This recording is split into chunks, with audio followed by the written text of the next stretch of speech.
A gente falou, né, que a defesa de Jair Bolsonaro não apresentou novos embargos de declaração. Eles poderiam, os advogados, pedir uma nova rodada de embargos de declaração, mas optaram por não fazer isso dentro da primeira turma do Supremo Tribunal Federal, que agora tem até a sexta-feira com prazo aberto aí para receber, por exemplo, embargo infringente, que já tem um entendimento que não cabe dentro da primeira turma, na verdade, dentro do julgamento do núcleo crucial da trama golpista, porque não tivemos duas divergências, pelo menos. A gente só teve uma divergência, que foi a divergência do ministro Luiz Fux, que nem faz parte mais da primeira turma hoje do Supremo Tribunal Federal, que conta apenas com 4 ministros, o ministro relator da trama golpista, Alexandre de Moraes, o presidente da primeira turma, Flávio Dino, também Carmen Lúcia e Cristiano Zanin. Ontem, os 4 entraram em consenso, por unanimidade, todos votaram para manter o ex-presidente Jair Bolsonaro em prisão preventiva na Superintendência da Polícia Federal. E esse é o inquérito do filho do ex-presidente Jair Bolsonaro, do Eduardo Bolsonaro.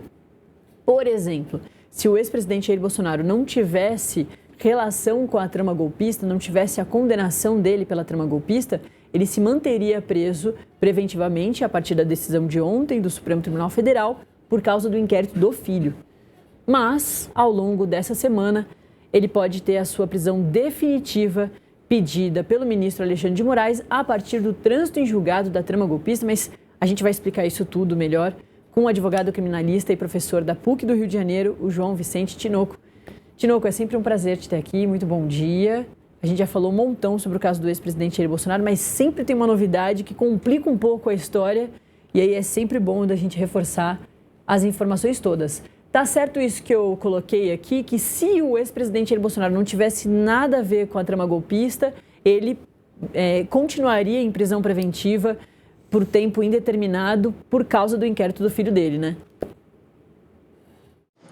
Bom dia, Natália. Verdade, sempre um prazer.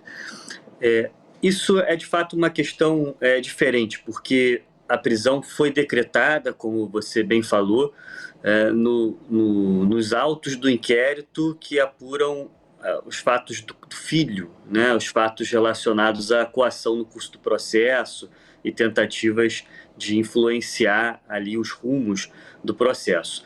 Mas esses são casos que estão diretamente relacionados, né? Porque a acusação para o filho Eduardo Bolsonaro de coação no curso do processo só existe porque existia, em primeiro lugar, um processo, que é justamente o processo da trama golpista. Então, a decisão, ela formalmente, ela vem nesse segundo processo, nesse segundo procedimento, porque é lá que estava determinada a prisão domiciliar do ex-presidente. É importante lembrar que ele foi sendo colocado em sucessivas medidas cautelares, conforme eles as descumpria, elas iam agravando até chegar à prisão domiciliar, né, com o monitoramento eletrônico, com a tornozeleira.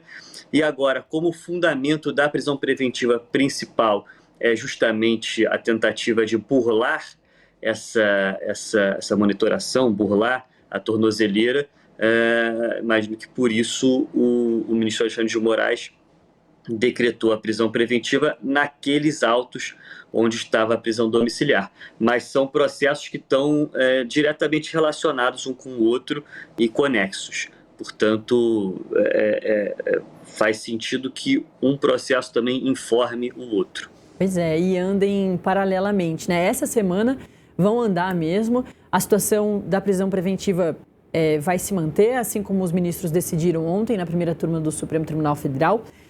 E aí ontem também, à meia-noite, né, às 11h59 da noite, fechou o plenário virtual, o plenário virtual não, né, mas fechou o prazo para as defesas colocarem novos embargos de declaração.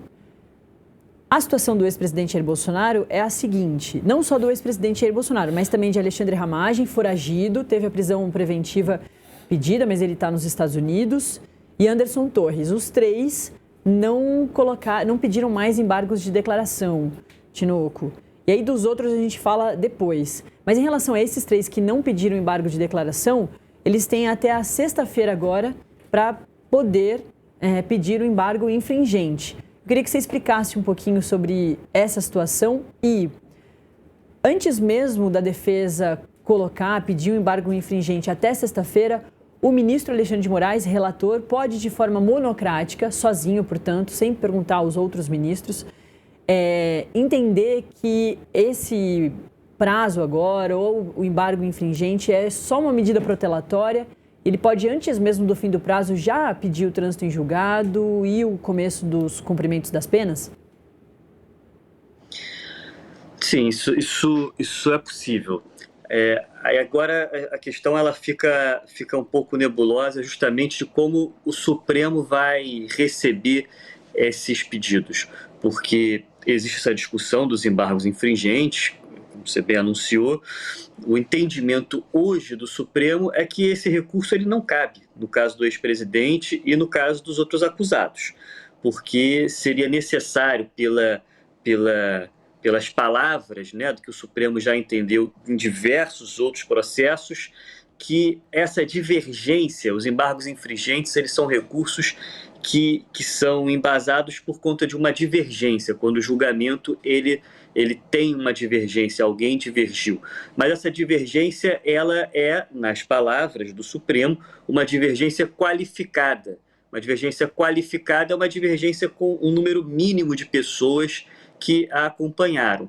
E não é de hoje, o entendimento é que nas turmas, para que isso seja entendido como qualificada, essa divergência, é necessário pelo menos a existência de 2 votos que foram contra a condenação, 2 votos absolvendo, portanto. No caso do ex-presidente Bolsonaro, houve apenas 1 voto, que foi o do ministro Luiz Fux. Portanto, aqui podem acontecer 2 coisas. Pode ser que o Supremo declare e certifique o trânsito em julgado em relação a esses acusados, entendendo que não há mais recurso cabível. Isso é possível de acontecer, né?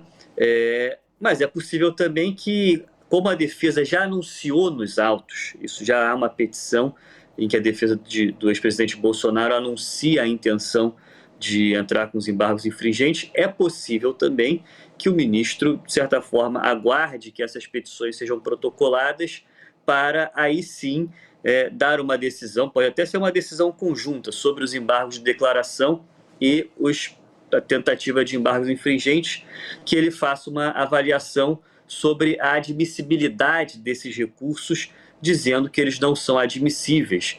Isso pode até ser julgado pelo colegiado, no plenário virtual. Então, é possível que, né, em resumo, que seja declarado de pronto, monocraticamente, pelo ministro Alexandre, né, ou que ele aguarde, coloque no plenário virtual e julgue pela admissibilidade desses embargos, se for o caso de seguir a jurisprudência antiga, no sentido de serem inadmissíveis os recursos.